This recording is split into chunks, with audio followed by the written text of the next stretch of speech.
Welcome to another edition of the Basketball Teacher Podcast.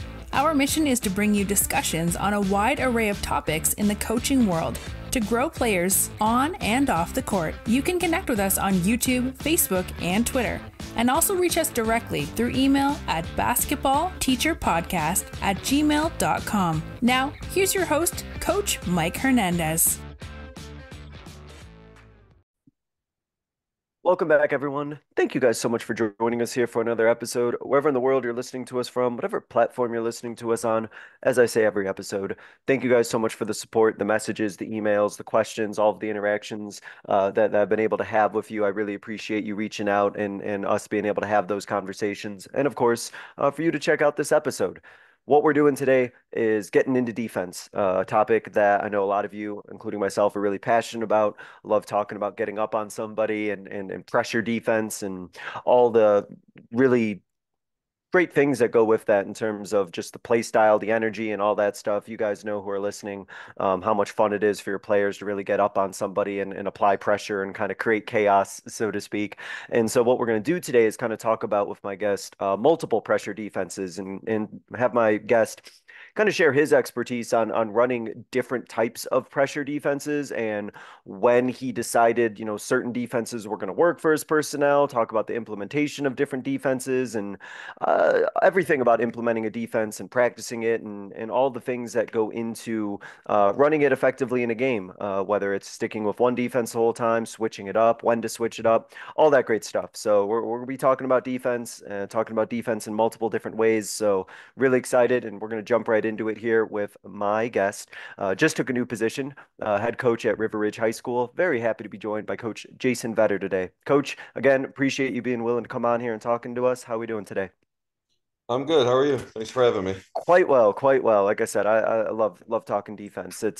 Offense is great, but defense is another level of excitement for me. So, Coach, let's begin with your journey. I know you've been in the game a long time, coaching a long time. So, share with us your basketball journey, your coaching journey, and ultimately how you ended up at River Ridge.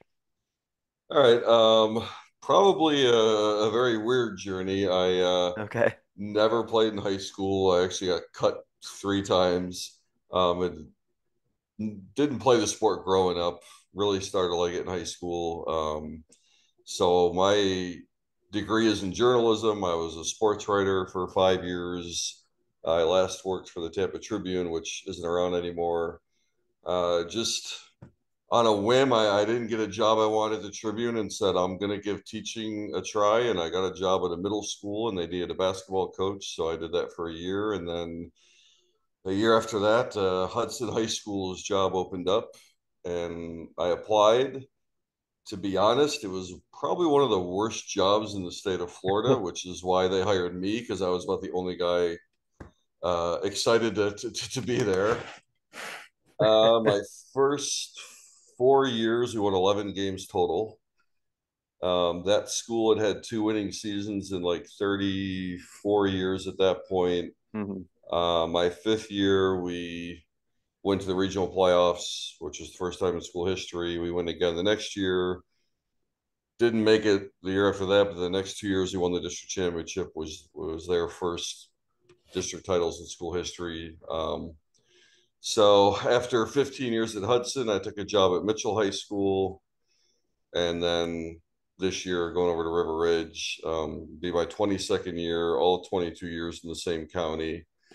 Now the longest tenured coach in the county. So I started out as the young guy that didn't know what the heck he was doing, and now I'm the old guy. It's Yeah. kind of weird to think about.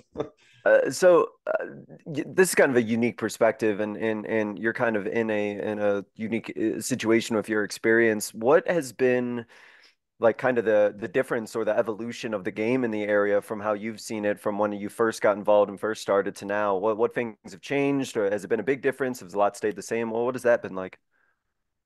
Well, when I started, I mean, this was 2003 was my first year, so um, most teams are running 3 out, 2 in offenses, various forms of motion.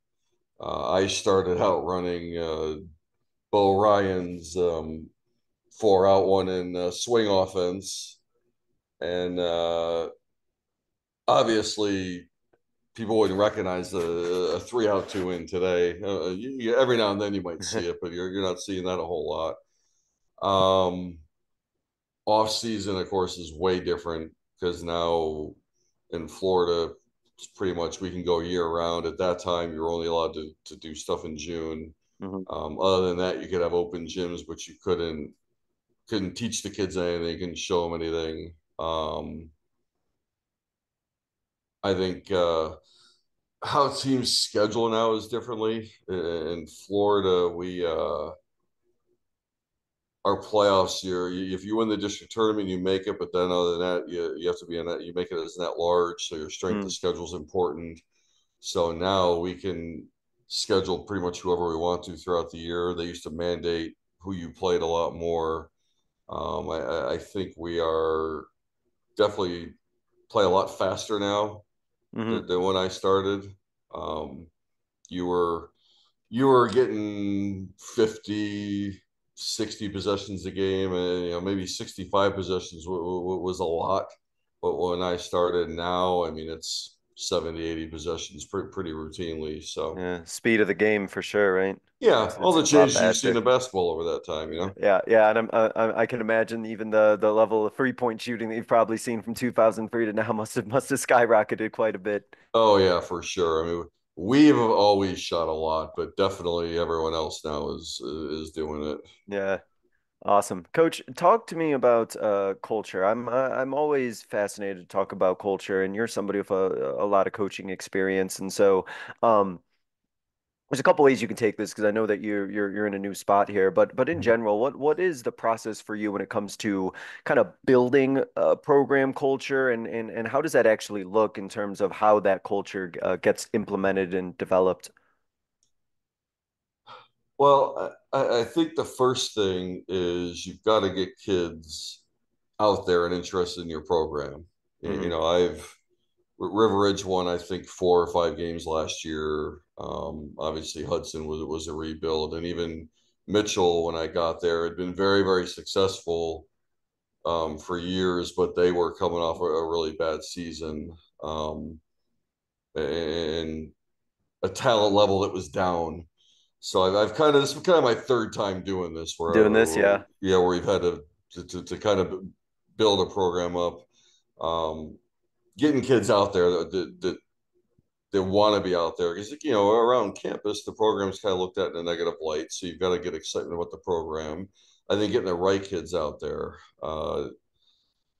This job was a little bit easier starting out than the last two, just because, as I said before we got on air, my son was already here as a ninth grader and played Hmm. as a ninth grader. So I kind of already knew a lot of the kids. I'd kind of seen a couple of the kids that I didn't really think I wanted out there. So, I didn't ask them to come back. And there was a couple of kids that I had liked that maybe quit or something that I got back out on the team. And, um, I talked to a lot of teachers that are on campus when I first got the job and talked to the AD, obviously, and the girls' coach and some other coaches, get their opinion on some kids and maybe some kids they thought that were pretty good and good kids, but maybe weren't out there for various reasons. So I think that's a part of it. And then coming in with a teaching mindset, I don't think I raised my voice to the varsity team one time all summer, which people around here that know me would chuckle at hearing that because I can be um, quite I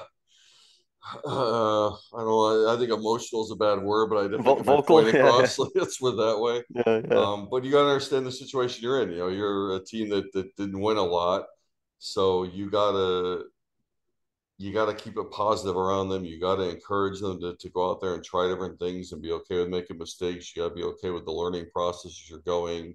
Celebrate when they try things that they haven't tried before, even if it doesn't work. Um, and just keep it kind of a positive, fun environment early on. No, it's interesting that process that you kind of go through where I think that's really cool. You said you when you took over at River Ridge that you were talking to kind of everybody. You're kind of getting the sense of everything. I think that's really cool because sometimes you kind of get involved and you talk to the AD and then you kind of jump right in with your program and your guys. But it sounds like you were really trying to get kind of a scope of everything, get like a lot of people's different opinions and get a feel of like the campus culture and really kind of get a sense of everything that's going on. Like you really dove into that. Yeah, and I was lucky because you don't always have that opportunity. I was lucky that I got hired in April, and Hmm. I actually have known most of the admin that are there since before they were admin. A lot of them taught with me at Hudson. Not everybody has that when you get into a school, and then at Mitchell, like I was hired in late June, and I'm sure a lot of coaches have had this experience. So I walked in and I'm having open gyms and kids are showing up, and I mean I don't know them from Adam, and I don't know which ones are the good ones and which ones aren't very good. And there were some good players that were on vacation and all that, and you're kind of trying to get started and get kids out there, and you're trying to get to some fall leagues and kind of Yep. get playing a little bit, but you're like, man, I don't know if I'm going to keep all these kids when the season gets here. There might be some good Yeah. players that aren't around right now. So, yeah, I was lucky that I already kind of knew a lot of people here. But, and then also I've been through this experience a couple of times. I know the Hmm. mistakes I made, Yeah. and when I came in at Hudson, I really tried to come in with a heavy hand, discipline wise, and kind of start from day one with an opinion of how we should do things. That Yeah. just that blew up in Lay the my face hammer big down. time. Yeah, Oh yeah, yeah, yeah. well, it blew up in my face because Get it? I needed to take time to get to know the kids and to get to learn about them and what they're good at and not good at, and I went in with opinions already formed. So I mean, I learned Right. not to do that again. But you know the discipline comes, Hmm. and we're the kids at River Ridge kind of know we're going to have a standard. We've talked to them about it, and we've already, we just finished our second week of school, and I've already been texting kids about grades and which assignments they need to get turned in, and told them all like we're going to have good grades. We're gonna act a certain way in school, and um, I think their knowledge of me probably helps too. They know what I've done at Mitchell and Hudson and that, so I think Yeah. You got a their ears are a reputation little there. more open than they might be if someone else came in that they didn't know. Yeah. Yeah. So kind of have a little reputation that precedes you before coming into the program and everything. Yeah, for Yeah, sure. mhm, for sure. And if you're a young coach and not having done this very much, I think, like I said, the first thing, get to know your kids, Yep. Coach. be ready to have to teach them, be ready for them to have to make a lot of mistakes, be okay with that, and then Mhm. set your standards. We were in the weight room day one. That was the first thing I got Yeah. going Got him right in was, there, huh? yeah, like you gotta know what's important to you. Like, we're going to build this program based on strength and toughness and go from there. So, it's also what are your values, and make sure you establish that right away. For sure, right? Like whatever it is that matters to you, jump right into it and establish that day one. And weight room's important. Get in there right away and then let the guys know, hey, this is something you need to be doing if you're going to be playing and being successful for me. So no, I love that. Coach, Mm-hmm. let's talk about defense here and kind of start uh with pressure defense. Kind of talk us up through the different like pressure defenses that you've run in your coaching career and what sort of led to the decision on, hey, this is the type of defense we're gonna do this year, and then we're gonna maybe switch it up based on personnel. What kind of has been your history with the multiple different types of pressure defense you've run throughout the years? So the first thing is pressure, man. When I Hmm. started out, I had the old Coach K Duke basketball book on defense with the old Jay Billis. It was when Jay Billis played. His pictures are in all the diagrams and that show how far back that goes. But pick the ball up at half court, deny one pass away, and we were like in the passing lanes, one pass away, front in the post. So yeah, our man to man's always been a lot of pressure, and we're always pressuring the ball, make the catches difficult, and that's honestly where we had all our success. Our teams went to the playoffs, and then at Hudson, we're all man to man. We'd go zone every now and then if we thought it would help us win a game. We'd go um, diamond press every now and then if we thought it would help it for that night. But we were at our core man to man. As the years went on, a new school opened right down the road from us, and it took pretty much the bulk of our feeder kids, like where we got all our talent from, all got shifted to the new school. We Mm, had a stretch there where 5 out of 6 years our JV team didn't win a single game. We lost 100 straight games on JV, just to show like what kind of talent we had coming in. During that stretch, we won a couple of district championships on varsity, and I think we only had 1 year with a losing record on varsity, just because we had some kids transfer over from that new school that were pretty good players. But mm. I started in my mind thinking about what happens when the coaching situation gets stabilized at this new school and kids stop leaving. I got to find a way to win with this talent. So I actually started. I always liked playing fast.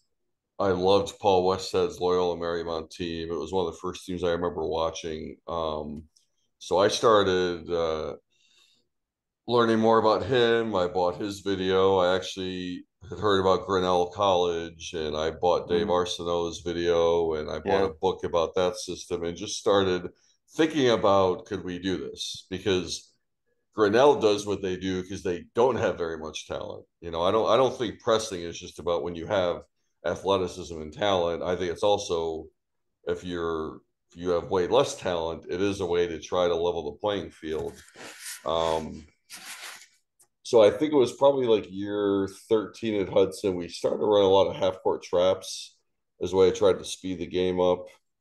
Um, and then in year 14, we got about halfway through the season. We'd actually been running man to man, and we played the holiday tournament because of some really because of matchups and that. We pressed that weekend. It was the best we Mhm. look all season.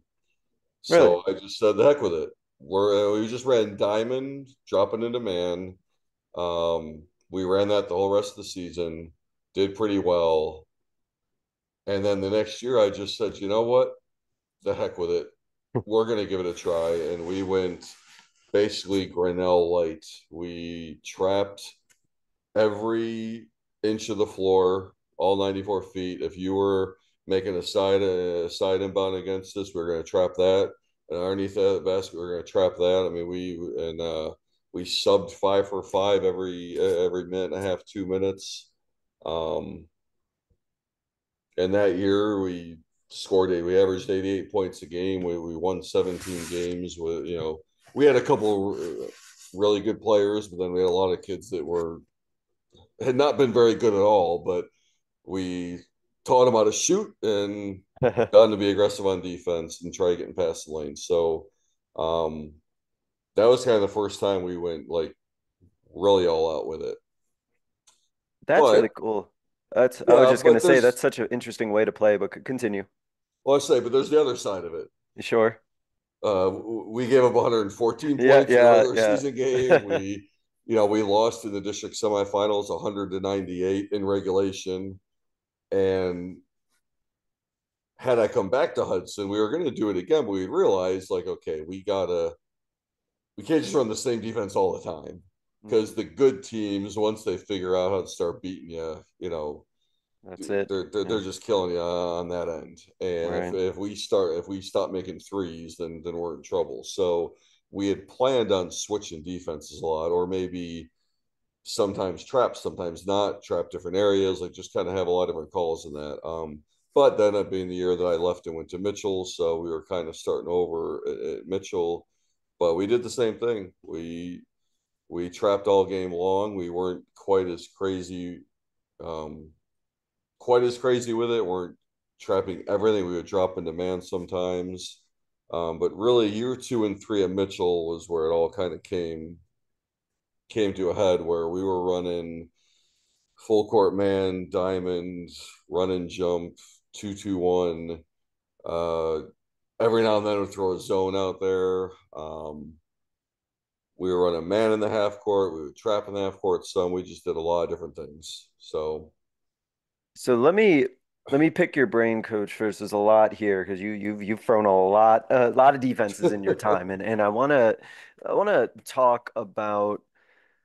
Let's talk about man to man because that's mhm. that's the one that I think a lot of coaches really love the idea of playing man to man, getting up on Yep. somebody. There's a lot of discussion about zones. I'd rather play man. I feel like it's more aggressive. I feel like it's more in your face. We're in more control of the game by playing man. But of course, there's a lot of risk, especially you're playing full court man to man. So I wanted to ask you on that level first about what is the process and what has been the process for you to implement a full court man-to-man defense? How do you kind of build that in your guys? How do you run it effectively in a way where you're not getting beat one-on-one or the help isn't there, all the mistakes that could happen in a full court man-to-man. Talk us through the implementation process of that.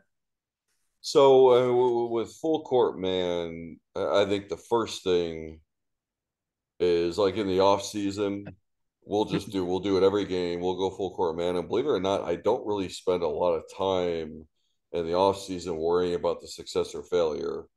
Just Okay. because I believe defense you need to practice every day, and I think there's your guys got to get such good chemistry with each other defensively. Um, we all know how off season is. You don't always have all your guys. Someone's always on vacation, and then you may not be able to practice every single day. So I'll run it. I'll go full court if I'm running full court man. I'll do it just to get the kids used to it. But then once the season starts, we really start to hammer away at a lot of the specifics. The one thing I will do in the off season is you've got to have all five guys level the ball or back. A very common mistake when you first start running full court man is they stay on their man no matter what. Mm. So opponent inbounds the ball, whoever's guarding the inbounder will just stay on him. You got to get him to drop back to ball level. Otherwise, if the guy does get you off the dribble, you have no help in place. And that actually takes a little time for kids to get used to if they've never pressured the ball that much before. So I think that's first thing. All five guys got to be ball level or back once that ball gets inbounded. Um, you got to figure out how much you want to pressure the inbound, and that's just kind of a personal choice. Do you want to face guard? Are you gonna switch when you're face guarding? Do you want to kind of play back and let him catch it? Do you want to maybe try to force him to catch it in the corner and maybe throw a little run and jump in there? Like if they catch a deep corner, run and trap it. There's a coach in our area that his teams are always really good at that. They'll be full court man most of the time, but you throw it in a deep corner, they'll run and trap you. Um, I think those are things you got to figure out as a coach. And then if you're going to face guard, you got to teach your backline guys to kind of how you want to play that. If they lob over the top of the face guard, I try to get my backline guys don't run up on the ball because that tends to be what their habit is. Guy gets beat off the dribble, and those guys guarding the players down the floor want to leave their man and run up on the ball to pick the ball up. Well, now you just left a 2-on-1 behind It's you yeah, and that's or a over. 3-on-2 Yeah. behind you. So Right. that's a habit you got to break. Or if you're going to be that aggressive, because maybe you're trying to get the possession count up or whatever, then that's something you got to do. But you better realize you're going to get a lot of layups that way. Yeah. Yeah. So for your the process of that, when you think of putting something like that in, and I know every team's going to be a little bit different, but at what point throughout the season did you really feel like, okay, we're really starting to get it? Because like you said, some of the little nuances and some of the things you talked about being ball level, et cetera, take a little bit of time and there's a little growing process of that. What would you say was the process where it's like, okay, I think maybe we're at a point now where this is kind of where I want it to be. I think number one when they're all getting ball level and back, when those back guys stop running up on the ball, if our initial defense gets beat, we teach them more like let's stunt at them and then maybe pick them up when they cross half court or a little closer to the 3 point line when we do get beat off the dribble. Hmm. Um, and then in the half court, when you're making those second and third rotations. And really, the one half court one that's the hardest is you get beat off the dribble if you've got your five man helping that the top of the eye dropping down to then help the big. Mhm. That was always kind of the point when our guys would start getting that, we then were a really good defense. You know, because you basically most defenses have that two-man eye, you know, helping on the wall or the midline or you know whatever your terminology is. The bottom guy comes to help, getting that top guy to then rotate down into that second layer of help. That was always the moment when we started doing that consistently. All right, now we're pretty good. You talked about how defense is something you need to practice every day. So if you want to talk about strictly man to man, you can. If you want to talk about other defenses you ran, but I want to pick your brain on this while I'm thinking about it now and talk about your practice planning and what is happening in your practices everyday defensive related. What do you kind of put in there to make sure you're always working on defense? So I will actually tell you the big time mistakes I made in the last few years, Hmm. and because when we were pressing and when we were changing defenses a lot, we were doing it every day in practice. So I would we do what we call three trips. I first saw it at a Greg Popovich speaking at a clinic. He was doing it with the Spurs back in mid 2000s, which is basically just we start in the half court, offense goes against defense for the possession in the half court. Whatever happens, you then defense attacks the other way on offense, then the offense comes back. So you're basically playing three possessions, but you Hmm. start in the half court and then you play, you know, two more possessions. So either we would do that running each defense. So I might do 5 minutes of that running man, 5 minutes of that running our zone defense, 5 minutes of that running, you know, whatever press we were doing, etc.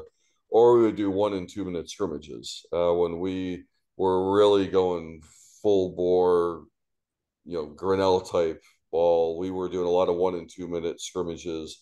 So we would do 2 minutes of full court man, 2 minutes of diamond, 2 minutes of 2-2-1, etc. The mistake I think I made is I really believe if you're a pressing team, you need to treat it like Jim Boeheim treats his 2-3. If you've ever seen Jim Boeheim in a clinic, or he always says they are man to man almost their entire practice. They hardly ever go 2-3 in practice. Number one, because you see man to man most of the time, especially at their level. And number two, he's like, 2-3 zone is really easy. You know, like it's not like it's that hard to do. So Right. I feel the same about pressing. It's not really that hard. Like there's not a lot of X's and O's in pressing. You're gonna trap where you're gonna trap. You're gonna take away what you're gonna take away, and then you recover.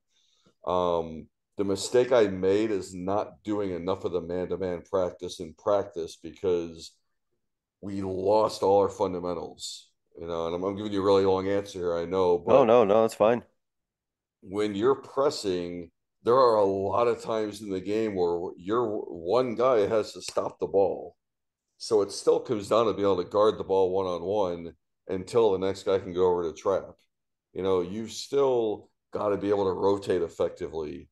And then you still got to be able to take charges and get on the floor for loose balls. And you got to communicate like all the things that make a good man defense. And there's going to be times where you got to stay with a cutter, and you're going to get some ball screens every now and then that you get into. Even when we wanted to trap all the time, a kid's going to forget to trap sometimes, and they're going to get Right. their ball screen set up. So I just found that all those little fundamentals that you need, we got really bad at.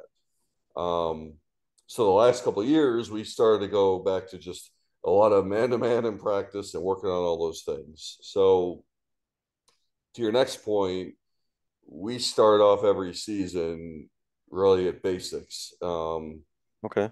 A lot of um, a lot of one on one, a lot of guarding the ball one on one. We might do a day or two of stand slide, but I try to do too much of that.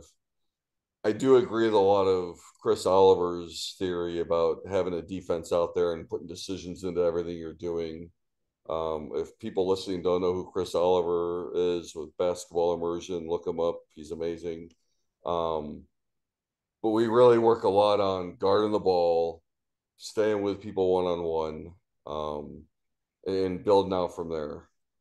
And yeah, there's elements of it in every single practice. I think if you're If you're not Hmm. doing 1-on-1 and 3-on-3 in most practices, I think you're making a mistake because it's still the being able to beat a guy 1-on-1 is the first step to your offense, and being able to stop a guy 1-on-1 is the first step to your defense. So I think we all make the mistake of not doing enough of that. Yeah, it's definitely something that, I certainly don't do as much. I mean, I love like, those alley drills and then those other one-on-one drills Mm-hmm. no, I think you're right. I mean, if you're the ability to beat somebody one-on-one off the dribble or not get beat one-on-one off the dribble, it happens, quite frequently in a game. So, if that's something that's going to be occurring a lot in your game, it's worth practicing because it's directly going to translate to the things you're going to be seeing on the court. Yeah, and then I think the 3-on-3 is, I mean, how are you going to guard the actions? Hmm. So number one, on offensively, you're going to work on these actions. You're going to work on your dribble handoffs and your ball screens or whatever it is you run in your offense. Then you've also got to know defensively, how am I going to guard these things? What are you going to do against pick and roll? What are you going to do against dribble handoffs? What are you going to do against the ball screens at the top of the key versus side ball screens, or are you going to guard those differently? So 3-on-3 is how you work on that, and then you build out into your 5-on-5, and then I think uh, you got to do shell drills, and you got to do disadvantage shell drills. You got to do the 3-on-4s where your guys are learning how to just scramble and to help because Right. we can practice all the stuff we want, and we all know that once the game starts, the chaos happens, and you're gonna get beat. You're gonna mess up your ball screen coverage. They're kids. You're gonna mess up your dribble handoff coverage, and you're gonna have to help, and you're gonna have to recover, and you're gonna have to do it from weird angles. So I think doing disadvantage shell drill where those kids just have to flat out learn how to sprint and scramble and protect the basket, and that is something else you got to do almost every day. Well, it's a great point that you brought up about the idea that we all know how messy the game of basketball is. And so purposefully constructing your practices in a way that is messy is, as we've just talked about earlier, is going to be directly translates to what it is that you see in a game. So as you talked about like disadvantage drills or things where, as you mentioned, right, the guys are going to get beat and you're going to be in a situation where you're scrambling, you're trying to recover. It's a 4-on-3 break and you still got to play defense. You still got to figure out what to do in that situation, how to communicate, how to talk, how to help and all that stuff. So what better time when you know what's going to happen in a game than to actually purposely bake that into your practices and what you're Yep. doing in a practice? Yeah, and then I also think building toughness into your kids. Hmm. We do a drill. We call it Yukon 1-on-1. But you have two lines and one defender. I throw the ball the first guy in either line, and he's gotta stop him. But it's got to be perfect defense. So whatever that looks like for you. So for me, it's you close him out, don't give up the three, and then he can't give up a layup, but then they also can't score. But you could tailor it to he can't get beat middle or she can't Right. get beat middle, whatever your principles are, but they gotta get two stops. A drill like that, you can be as much of a jerk as you want as a coach or a little more lenient. But I mean, we've had kids going for 3-4 minutes, and I mean, then they get tired, and now it gets even harder to It's get even those. harder on them, yeah. Yeah, but drills like that also kind of help build some defensive toughness into your kids. I just saw one this week. I went to a clinic Saturday. Hmm. Um, Special Jennings, who's the women's coach at Jacksonville, she had a drill where the kids guard on 1-on-1 for 45 seconds. And stuff like that too. Like you've got to find ways to just build that toughness into your kids because defense isn't fun and it's not easy, and you got to get them to learn to kind of embrace that. Yeah, those sort of the things that can bring such energy to a team, and I think to your point, right? Like you have to be, and I can tell just by hearing you though that your excitement about defense and the passion that you have for it, like you have to bring, that sort of energy and excitement to your practice and, really, really get excited for guys who get those stops or, are still going after 3, 4 minutes, have all the, teammates encouraging them or however it is that you structure it or whatever. But there's definitely a way to bring a lot of energy to that and really get your guys like excited to, be successful on defense. And I think that, to always have that energy and that confidence and, just knowing that it's such a important element to do and to be proud of how well you're playing defense. I think it's huge for a program. Yeah, definitely. And I think when you're starting out and you're taking over a team that hasn't won very much, it's kind of the first way to get yourself competitive is play hard and on defense and play connected on defense. Mhm. You might not be good on defense right away because that does require some talent and that, but you can be connected, you can have a plan, and you can play hard and compete. I think that's kind of the first step to getting your program better. Yeah, it's not necessarily the most complicated thing to put in, right? There's obviously some tactical things to put in on defense, but a lot of it's energy, a lot of it's enthusiasm, willingness to do it, and it's a great starting point. You get guys to get in on and bought in on that, and like you said, it's one of those things where you talk about some of the full court pressure you like to do. It's a way to make the game messy, and I think if you're a team Yes. that's at that disadvantage, and I think you alluded to that earlier, and you're at a disadvantage or not as talented, trying to mess the game up and make it a little chaotic on defense is a great way to kind of get your program kind of on the right track and build it up. Yeah, because I don't. I mean, when I came into Hudson, I mean, Mm. it, it is what it is. It's a poor school. It was mostly white kids.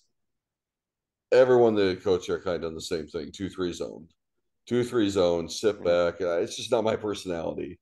I'm like, why can't these kids be aggressive? Why can't they go out and get after people? I've never believed, that you can't be aggressive. I don't care what kind of kids you're coaching. It's a lot more a mentality and an effort thing. Now, look, a lesser athlete can't be out there for 28 minutes pressing. You're going to have to use your depth and do some different things if you have a lesser athlete. But I just think that it's a mentality thing, and I want to be aggressive, and I definitely want to, if I have less talent, for sure, I'm trying to muck the game up. I'm trying to get the other team to shoot from.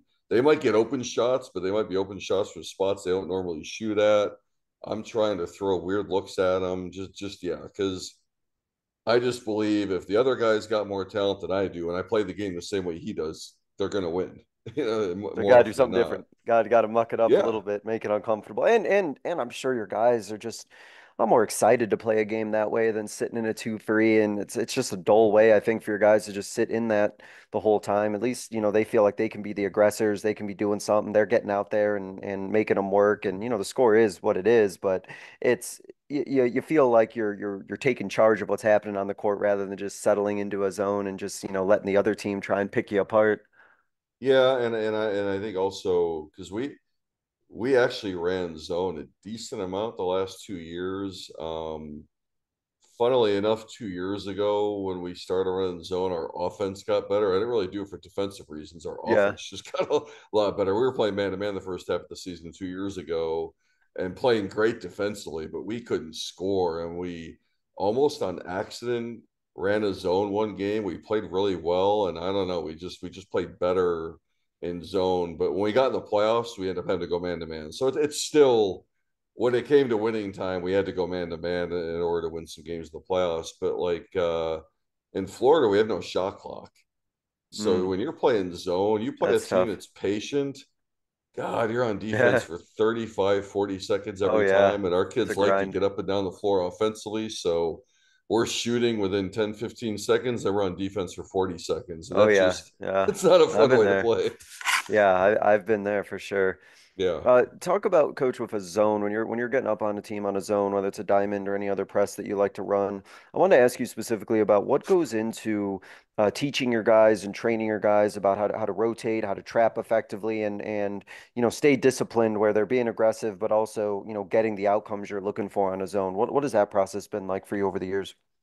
Um, so like first off, when we were all out, just trapping every inch of the court, it was a lot more about just getting them to not worry about being aggressive. Like, you've got to trap aggressively. You've got to get up in the passing lanes. We were basically trap on the side, deny down the sideline of where the trap was, deny directly across the trap. We were leaving the cross court pass open. And then in the half court, same thing. Trap it when they cross half court, ideally. Trap the corner on that side. Obviously, front the post. And then we wanted to get up and deny. I think I said trap. I mean deny. Trap when they cross half court. Deny the corner. Front post.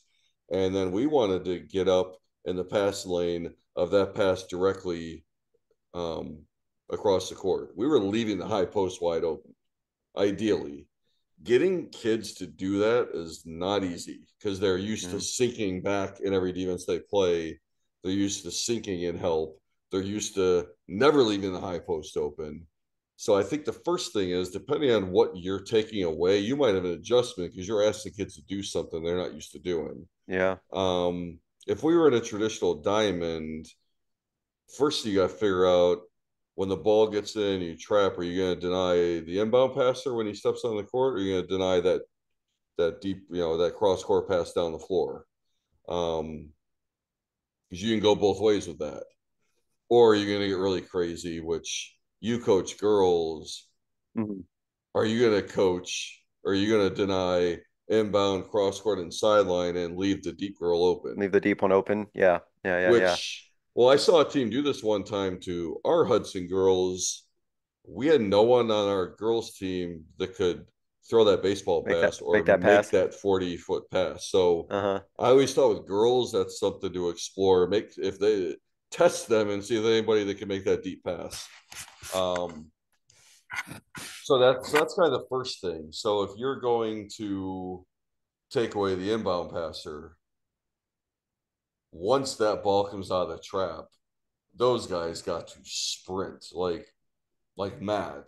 You got to sprint anyways a lot, but if you're taking away the inbound passer and leaving that cross court pass, they pass that ball ahead. You got to sprint, and getting our guys to sprint to the rim. That's what we teach. So if they get the ball in the trap and that ball gets ahead of some of our defenders, we are sprinting to the rim. And if you've pressed on, you kind of know you'll get a lot of those steals at the rim from the guy coming back. But that takes time to get kids to do that and to do it over and over and over again. And then next thing I should say, I'm probably beyond two things, It's okay. is kind of what I said earlier. When that ball gets out of the trap and they beat the trap, your back guys not running up on the ball. So in other words, they want to run up on the ball right away and try to stop the ball right away. No, you got to drop back, let them bring the ball up the floor, and then where's your pickup point going to be? For me, it was really a volleyball line. I don't know, down here in Florida, you got that when you cross that court, there's that volleyball line Yeah. going across about, Yeah. 8-10 feet, whatever. We wanted to kind of pick the ball up there. And we felt that gave our other guys enough time to get back into the play in that, and we weren't going to be, giving up a layup. And that's kind of it. I mean, from there, it's really how much are you going to deny? What are you going to deny? Obviously, your furthest defender, if you're in a diamond, we wanted them up as far as they could be up and still be able to get back on the baseball pass. We wanted them always shading, toward the ball. 2-2-1, I think big thing there. How I like to play 2-2-1 is I don't like my front two to be flat. So when the ball comes in, whichever guy has the ball, I want the other one dropping back to the midline, maybe 10, 15 feet down the floor. So what I teach our guys is in the 2-2-1, you've got the two front guys, the two second line guys.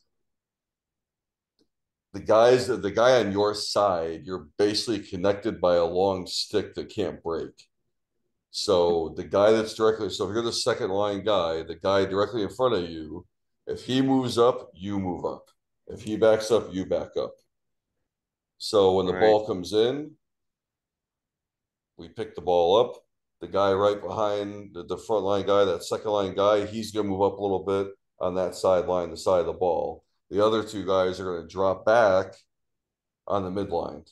So we're going to kind of look like a rhombus or whatever. And Yeah. then when the ball goes there, change the size of the floor. Now the opposite guy runs up on the ball.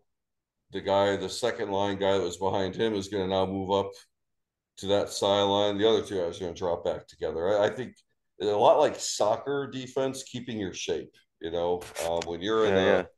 1-2-2 or a 2-2-1, I think, and you're trying to not necessarily pressure right away, you got to keep your shape. Um, that's just the way I do it. I know a lot of guys leave their front two guys flat. Maybe they trap with the front two. I just think when your second line stays flat, it gets very easy to throw the ball over their head, Hmm. and it gets easy to get the ball in the middle. So we don't. Our two frontline guys, one has ball, the other one can't let that cross court pass down the middle happen. Yeah, so yeah, I'm visualizing that now, that the idea of like staying connected, right? The shape that you're in, Yes. stay in that shape, and don't let that shape go. Let that shape Yeah. go, because I think, to kind of your point, when that shape gets broken, or they don't maintain that, that string that holds the two lines together, I think that's where like the breakdowns and those gaps, or those things in the middle, or those lobs kind of happen. So having those guys kind of connected with one another kind of keeps them into the formation, and that they know that they're supposed to be in. Yeah. I mean, 2-2-1s where the front line stays flat, and then usually the second line stays flat a lot too. I think they're the easiest thing to beat. I mean, it's just not. You throw the ball middle, you turn, you got to pass ahead, and you're in 3-on-2 almost every time. Hmm. We have a team in our area, East Lake, that runs a 1-2-2 all the time, and I mean, they do an amazing job. They never get out of shape, and their top guy really pushes the ball a lot, but they don't. They've always got their second line and their third line are just always taking away those deep cross court passes. They make you take your time working the ball up, and if you try to rush that ball ahead at any point, they are on you like They're on white you, on yeah. rice with the trap. If you cross half court and next to the sideline, they're on you, and I mean then you're in trouble. I mean they do such a good job of sitting back, sitting back, sitting back, and as soon as you make that mistake, boom, they're on you. Yeah. But it's because they don't let you make that deep middle pass. Right, right, right. I wanted to make sure I asked you, Coach, about this. I think you called it this Grinnell light. This idea of 5 in, 5 out, subbing Mm-hmm. people, fast pace, all this, a lot happening. You talk about the 100-98 score. I remember you mentioned that earlier. So, like, how does the buy-in process for something like that happen? How does that get started, and how did running something like that differ in terms of the way that you did, skill development or practice or anything? How did that look different than any of the other things that you've done?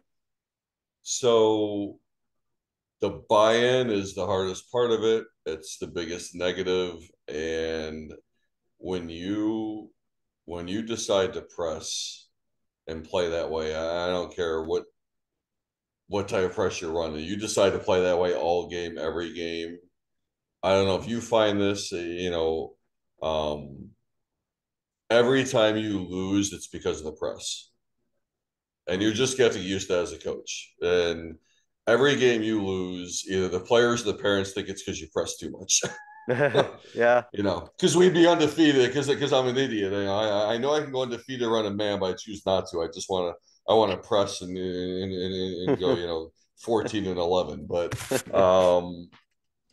so you have to get used to that, like, Hmm. because it just opens you up for a lot of criticism, and you gotta that's the first thing you got to be Going okay out of with. the box for sure. Yeah. Yeah, I mean, we had a game. I actually wasn't coaching. I wasn't at the game. My assistant was there.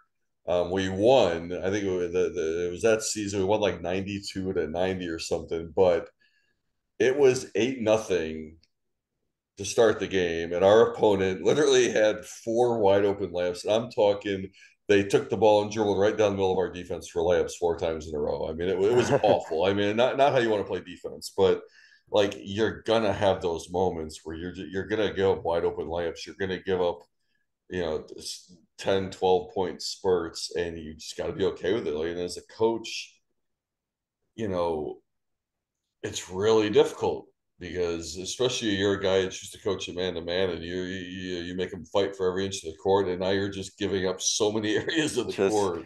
yeah, Um, as far as player buy-in, I think it's kind of making them understand that this gives us a better chance to beat the better teams, and it's tough because until you do it, it's really hard. But we had that season. In the first half of the season, we played a team that's basically a basketball prep school, and we had the lead most of the game, and it losing to 93-86. But that was kind of the moment where they were like, okay, I see why coach is doing this, because we mm, just played a team that was way more talented than us, and we gave them fits for 3.5 quarters. yeah, yeah. But I think with anything you do though, coach, you got to make them see like this is the way that's going to be the best way for us to play, and give us the best chance to win. I had a kid on that team. He had to play, and he walked on at USF. Um, he was more of a D2 level player, but he got a full academic scholarship to USF and walked on there, convincing that kid that it's better for him to come out 2 minutes into the game. It's a little tough sell, I'm sure. That was difficult. I think if I hadn't already had him for 3 years, that would have been tough. And I will tell you, my mentor, David Thorpe, who I'm lucky he lives in this area. If you never heard of David Thorpe, Google him. He's one of the best basketball coaches in the world. The original skill development trainer. He told me when I was running this, he's like, if you ever get a really good player, you're not gonna be able to do this. And he's right. Like if you have a really, really, you know, D1, high D2 level player, they're not doing that. They'll go transfer somewhere else. So I do think if you have a lot of talent, those kids aren't buying into playing this way. Um, we had a group of kids, like I said before, we had some kids on that team that were not very good. And my best player kind of understood that. Like, if we try to play a normal style, we're going to have trouble beating a lot of teams because, yeah, you're very good. And we had one other kid that was pretty good, but a lot of the other kids weren't. Um, but then it goes back to culture. You build your culture, you get the kids to believe in the coach, and they got to believe in you, and you just tell them, guys, it's the best way for us to do this. And by the way, we finished fourth in the nation in scoring that year. I don't even know if you can keep track of that max preps anymore for the team stuff, but Right I on. told people, That's I'm like, yeah. you're at tiny little Hudson High School. When have they ever been fourth in the nation at anything? You know? It's something to be proud of. Yeah, something they can definitely be proud of. Like this is Well, something we did. eh, Yeah. and by the way, that best player set the school record for scoring in a season. Like even though you're playing less minutes, he still scored You more than still any get player. a lot up. Yeah. When Yeah. you get those games going on in the hundreds for sure, Oh the yeah. buckets are coming, right? Yeah.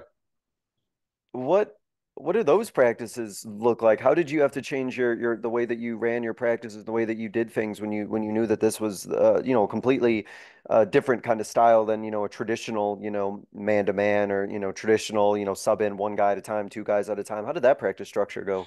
So I mean, actually, I took the advice of the book I had read, and that's when we started doing the 1 minute and 2 minute scrimmages. That they said almost all their drills they did for a minute or 2 minutes at a time because the basic tenet of Grinnell is our players are playing at 100% speed every time they're in the game, Yeah. and as the game wears on, your guys start playing at 70% of their capability, and that's where we now have the advantage. So we rarely practice longer than probably 75 to 90 minutes, because you got to save their legs. Like you're playing 3 games in a week.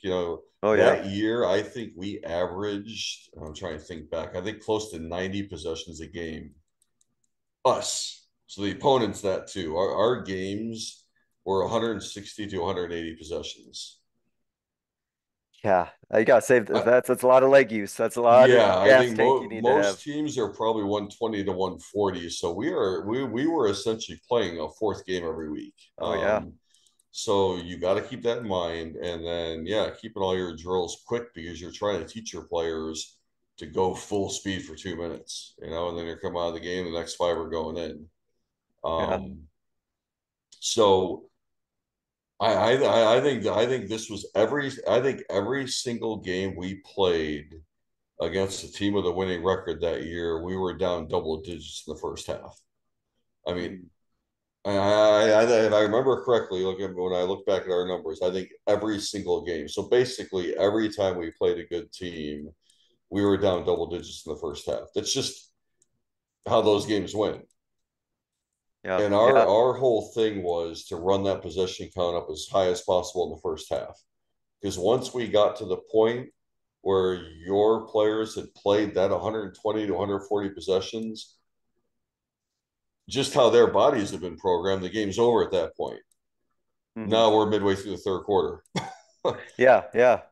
And So I mean, it's completely different. I mean, we had so many 30 point. I think we averaged close to 30 points in the fourth quarter that year. I mean, Yeah, we just had to be close enough, just within being 10 or 15 points midway through the third within quarter. reach. Yeah, Yeah, we were going to win that game. yeah.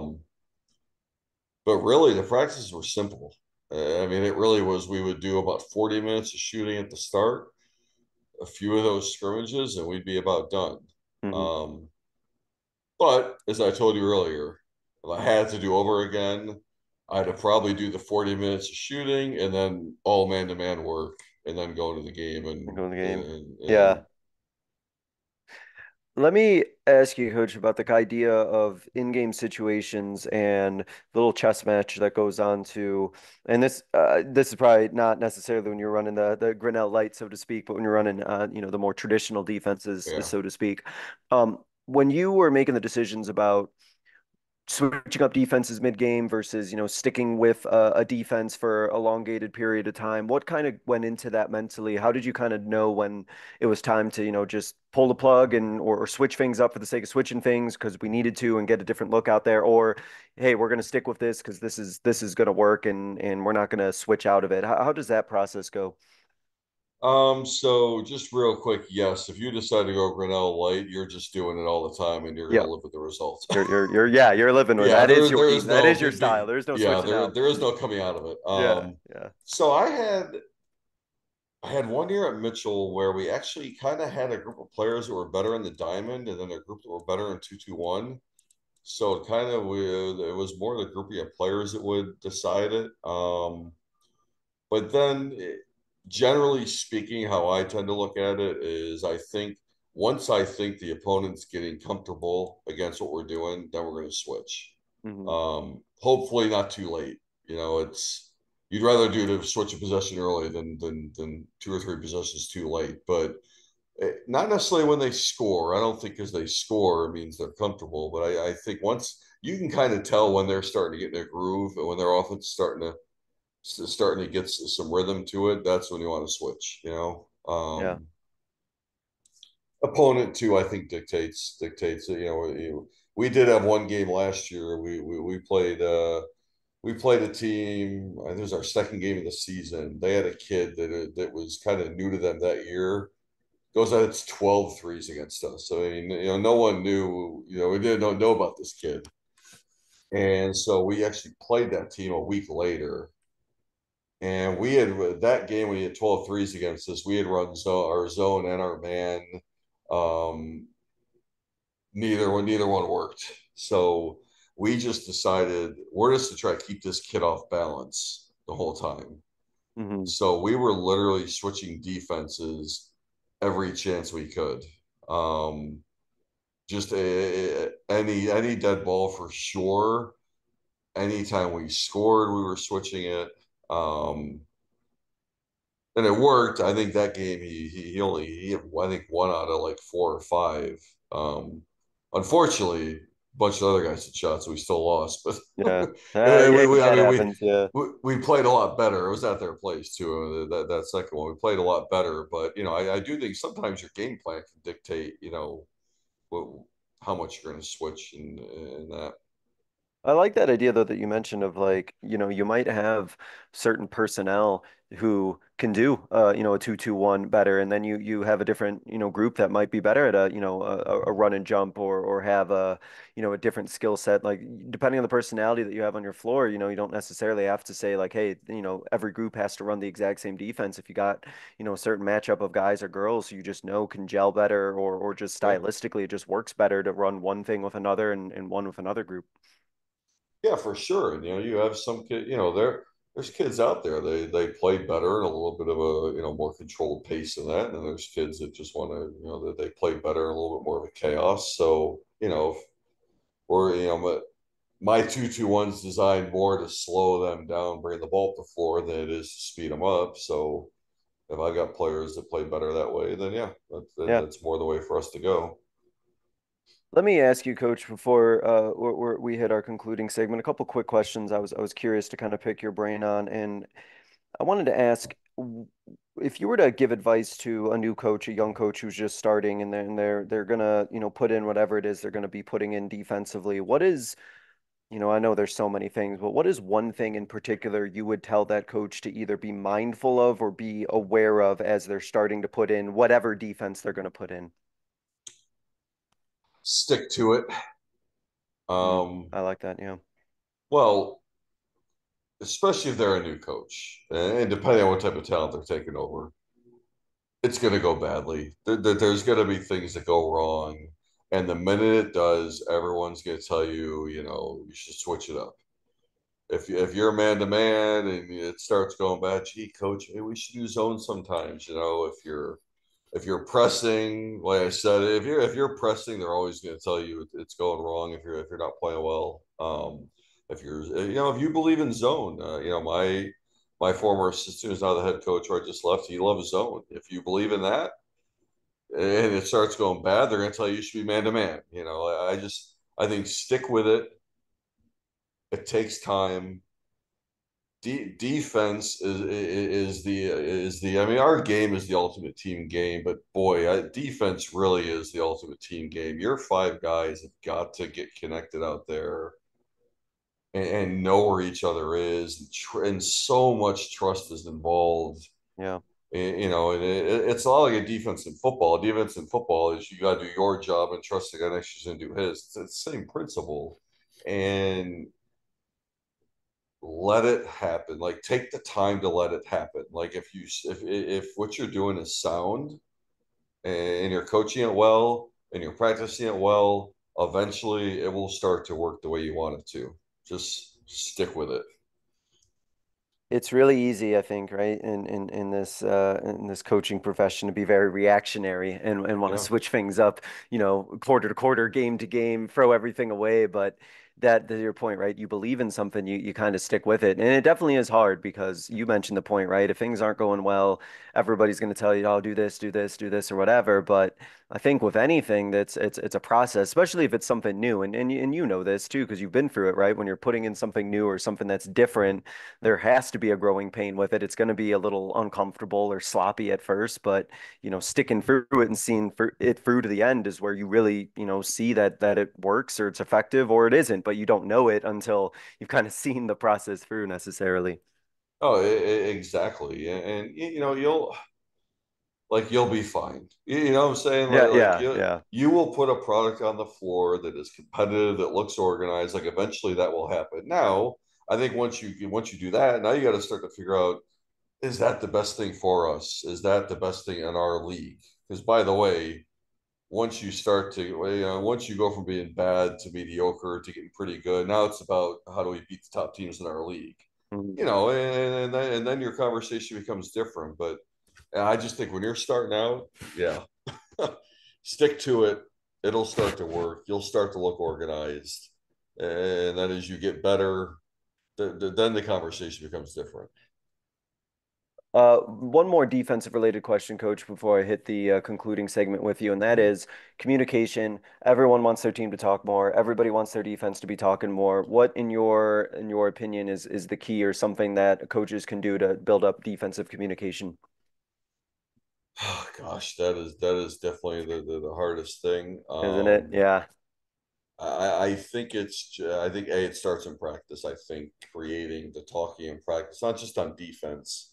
You know, when we're doing our shooting drills, we make them call for the ball and call out the name of the person they're passing to, even our warm up drills and that. And sticking with it day to day as a coach, it's tough, man.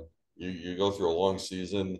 I've not been as good at this as I need to the last couple of years, but practice number 48, still have them talking, as well as you did in practice number one. I think that's the first part. I really believe that with confidence comes the talking, right? So if you go to any clinic, they're going to talk to you about how their center talks the most on defense because they see everything. Right. Well, your center may not do that for a while because he's got to get confident in everything. So, kind of back to what we just talked about, sticking with it, Yeah. doing it every day in practice. Once they get the confidence, they'll start to talk more. And I think your culture plays into it too, man. Like, Mm. if you've got a group of kids that are good kids that work hard together, that are good teammates to each other, they're going to be more open to talking to each other on the court. You remember these are teenagers. They care what other people think. They care what their friends think. It's not cool all the time to talk out there. It's not cool, because you put yourself out there, you start talking and calling things out, you might be wrong. So I think And nobody wants to look getting embarrassed. Yeah. yeah, getting your kids to a point to where we don't care what everyone thinks, and then I know my teammates not gonna make fun of me if I mess up, or they're not gonna yell at me if I mess up, or they're like just all that plays into it. Like I don't think there's one set thing. I think putting kids on the bench every now and then if they're not going to talk, I think that also helps. Mhm. Yeah. Yeah. you know, That's a good motivator, right? yeah. You know, we in practice, if we don't talk, I just put them on the baseline. We do a quick down and back, then we're back into practice. I don't sit there and run them for an hour, but just a quick, hey, remember we gotta be talking out here. I think stuff like that helps. So there's a lot of things, but that's definitely one of the most important things that we do is getting our team talking. To something that you said made me kind of reflect and think that, to your point, it's true that I don't think I've ever seen a team communicate well that also like didn't like each other and also Yeah, like they had that team bonding, they had that team chemistry. So if you get your team together where they like each other, they're bought in, they support one another, it's infinitely easier for them to talk because they're going to want to talk, they're going to want to support each other, they're going to want to help each other. And yeah, like I'm thinking of all the teams that I can think of in my area who are really good at talking, and I know that they all like really like each other and they're great teammates and they all support each other, and it's so much easier, I think, for them to want to talk and do that sort of thing when they believe in one another and trust one another. yeah, most definitely. Coach, to wrap up, there's a couple questions I ask every guest. So I'll start with this first one, which is, and I know there's many, and you've shared many, but thinking back on your coaching career, what is a moment from your coaching career that you think by sharing it, our listeners would be able to learn from? Oh gosh. Um, hmm.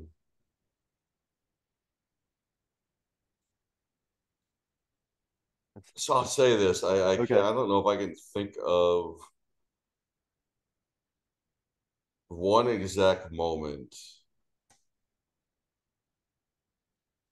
because I've had multiple parents say this to me. Actually, Okay. parents that weren't happy with me, but I will say, I think just that your kids listen more than you think they do, and they take to heart what you say more than you think they do, and both good and bad.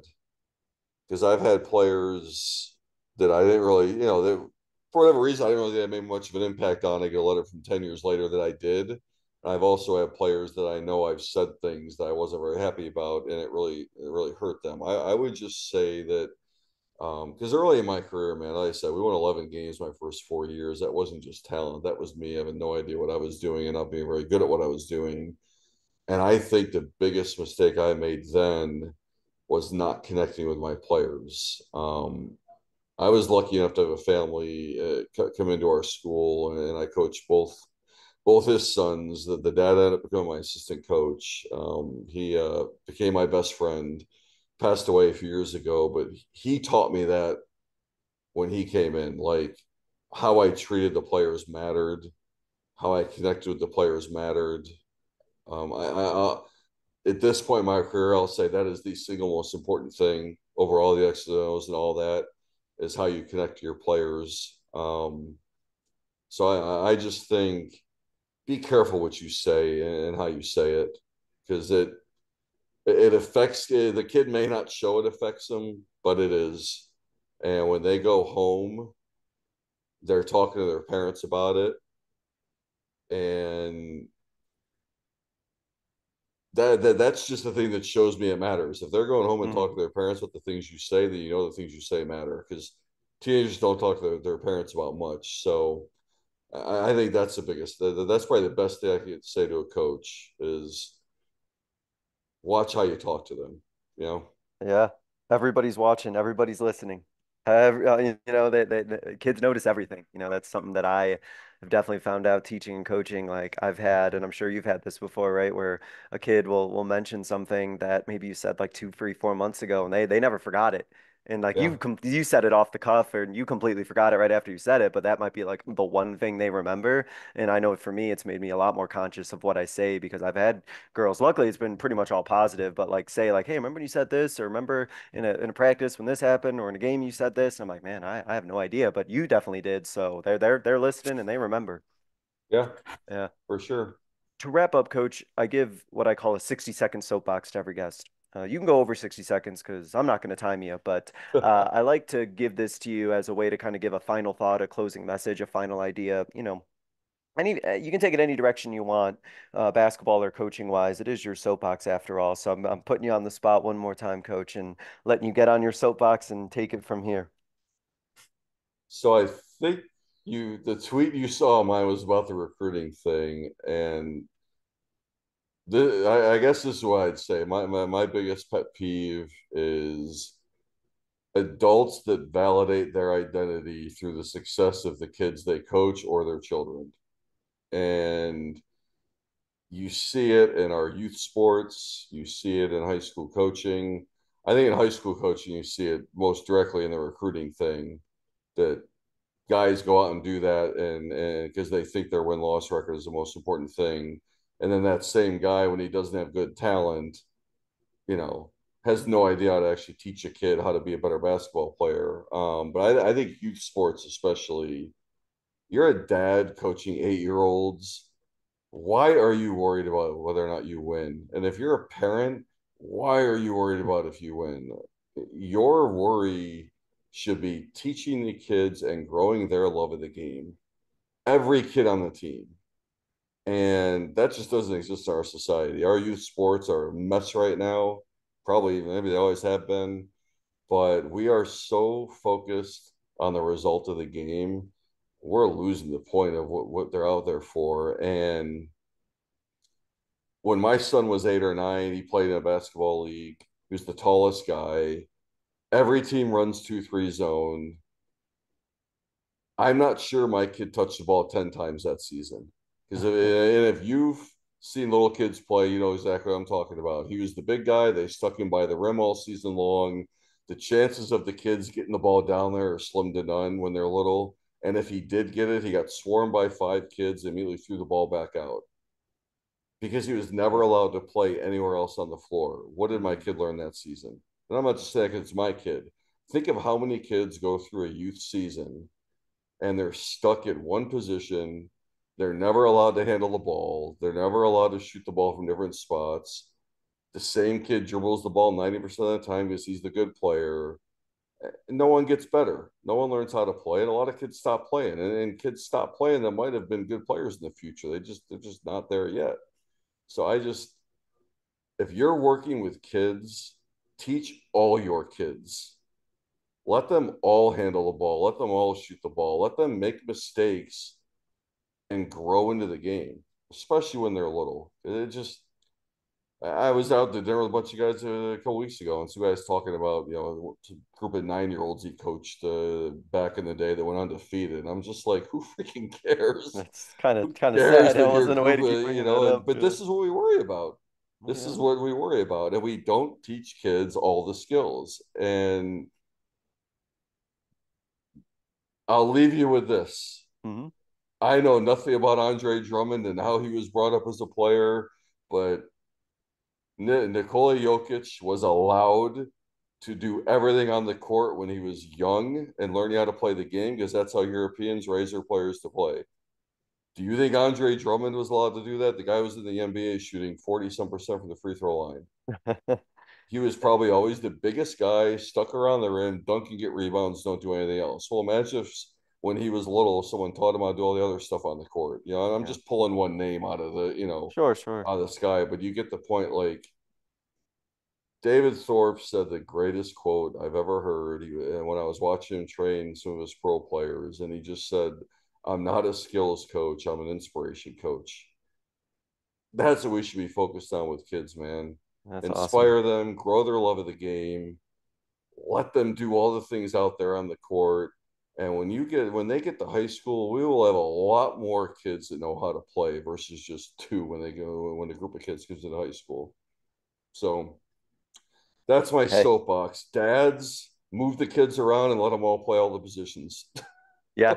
Yeah, I mean, and to just to add to that point, because I think that's awesome. You never, it's always kind of amusing to see, that kid who they throw in the post at, 10, 11 years old because he's, 5'10", 5'11", 6 feet, and then he doesn't grow anymore. And now all of a sudden Exactly. he's got to learn a guard skill set, but he's been thrown in the post the whole time and maybe flames out from playing or isn't interested in playing anymore because nobody ever taught him how to handle the ball ever. And now he has to be a point guard or carry the ball a lot more. So. Yeah. Definitely seen that for sure. Coach, really appreciate you coming on here talking about defense, talking about the implementation, the multiple defenses you ran, practices, all that great stuff. I mean, I'm really excited to continue to follow your journey as you continue on to River Ridge. So appreciate it again. Hope it's a great season, both offensively and defensively. And thanks again for talking to us, Coach. Really do appreciate it. Thanks for having me, Coach, and thanks for doing what you do, man. We don't help coaches enough. We don't share enough with coaches. So I'm always the guy. Anyone who hits me up, I'll give them everything we do. I don't keep secrets. So Appreciate that a lot and appreciate all of you for listening. This was another edition of the Basketball Teacher Podcast. We will see you guys next time. Thank you for listening to another edition of the Basketball Teacher Podcast. Make sure to connect with us on YouTube, Facebook, and Twitter, or reach us directly through email at basketballteacherpodcast@gmail.com. Take care, be safe, and we'll see you next time.